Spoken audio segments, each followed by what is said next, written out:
Welcome to our channel. Today we how to authorize a Roku streaming stick with your Roku account, complete guide step by step clearly. To begin, plug your Roku streaming stick into the HDMI port of your TV. Ensure your TV is powered on and set to the correct HDMI input.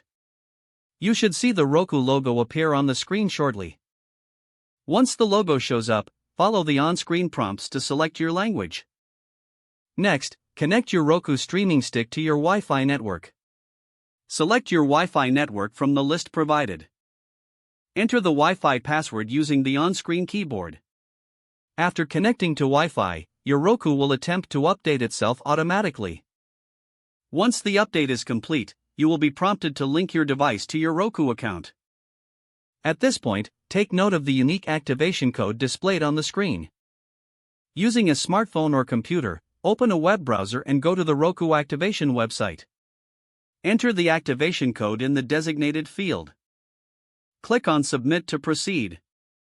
If you do not have a Roku account, you will be prompted to create one. Fill in the required information including your email address and a secure password.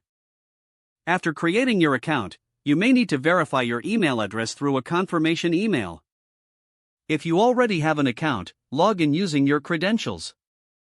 Once logged in, follow any additional instructions to finalize the linking process.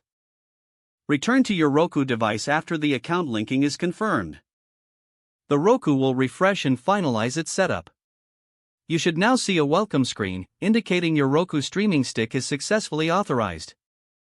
Explore the Roku interface to find streaming channels and personalize your experience. You are now ready to enjoy streaming your favorite content on your Roku device. If the page does not load, refresh the browser or try again in a private or incognito window. Make sure you are using the correct email address, then retype it carefully to avoid small typos. If your password is not accepted, use the reset option and create a new strong password you can remember. Check your spam folder for verification or security emails, then complete any requested confirmation steps. Enable two-factor authentication if available to improve account security and reduce unauthorized access risk. Don't forget to like this video and subscribe to our channel for more step-by-step tech guides.